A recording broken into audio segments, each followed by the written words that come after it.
रामायण के इस योद्धा ने जब रखे कुरुक्षेत्र में कदम, आइए जानते हैं। इससे पहले हमारे चैनल को सब्सक्राइब करें और बेल आइकन को दबाना न भूलें। रामायण के ऐसे सर्वशक्तिशाली योद्धा जिन्होंने द्वापर युग के महाभारत युद्ध में कदम रखा तो कुरुक्षेत्र में कोहराम मच गया, जिसे देखकर भीष्म से ही सारे कौरव पांडव हिल गए, जिनके मात्र चिल्लाने से ही गर्जना होने लगी। रामायण के ऐसे वे कौन थे जिनके एकमात्र वार के कौरवों की अक्षयणी सेना पाताल लोक में समा जाती है। तो रोकने के लिए कृष्ण को खुद रोकना पड़ा। प्रलयकारी युद्ध को देखकर देवता भी थर थर कांप गए थे। ऐसे कौन थे वे योद्धा जो रामायण काल से महाभारत काल में आए? तो आइए जानते हैं। द्वापर युग के एक ऐसे योद्धा जो ना तो कोई देवपुत्र थे, लेकिन उनकी शक्ति के समक्ष इंद्र को भी घुटने टेकने पड़े थे, जिनके जन्म से पहले सारे ग्रहों की दिशा बदल दी गई थी, जिनको मारने के लिए स्वयं विष्णु भगवान को जन्म लेना पड़ा था। ऐसे सर्वशक्तिशाली योद्धा मेघनाथ, जो कि रावण का बेटा था, इसे रथ सहित कई मील दूर फेंक दिया था। बात कर रहे हैं पवन पुत्र हनुमान, जिन्होंने सूर्य देव को बचपन में ही निगल लिया था। बजरंग बली में इतनी शक्ति थी, जब कुरुक्षेत्र में युद्ध हो रहा था तब अश्वत्थामा अपने पिता के खून का बदला लेने के लिए अर्जुन के रथ की ओर बढ़ता है।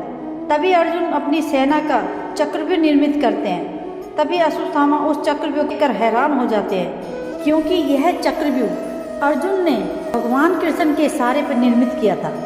जब अश्वत्थामा को वहां से निकलने का रास्ता नहीं मिला, तभी बड़ी दूर से दुर्योधन की आवाज़ आती है, मित्र मेरे भाइयों की रक्षा करो। तब अश्वत्थामा दुर्योधन के भाइयों को बचाने के लिए आगे बढ़ते हैं, परंतु वह चक्रव्यूह में बाहर नहीं निकल पाता है। फिर वह महादेव की आराधना करता है। कुछ देर बाद एक घोड़े पर सवार एक सैनिक अश्वत्थामा से कहता है कि आप मेरे पीछे पीछे आइए, मैं इस चक्रव्यूह से बाहर निकलने का मार्ग जानता हूँ। तभी अश्वत्थामा उसके पीछे पीछे आगे चक्रव्यूह को तोड़ने के लिए आगे बढ़ते हैं। अर्जुन कृष्ण से पूछते कि एक साधारण सा सैनिक किस प्रकार हमारे चक्रव्यूह को तोड़ सकता है माधव? तब श्री कृष्ण कहते हैं, ये कोई साधारण इंसान नहीं, यह स्वयं देवों के देव महादेव हैं, जिन्होंने अश्वत्थामा की भक्ति से प्रसन्न होकर उसे मार्ग दिखाया है। तब कृष्ण बजरंगबली से कहते हैं कि आपका समय आ गया हनुमान, जाइए महादेव को रोकिए, वरना हमारी आधी सेना व्यूह की भांति खत्म हो जाएगी। तब बजरंगबली भी एक योद्धा के भेष को धारण कर महादेव को चक्रव्यूह को तोड़ने से रोकते हैं। महादेव अन्य रास्ते से चक्रव्यूह का विनाश करते हैं, परंतु बजरंगबली उन्हें पुनः रोकते हैं। बजरंगबली कहते हैं, प्रभु कृपया आप इस युद्ध के भागी ना बने।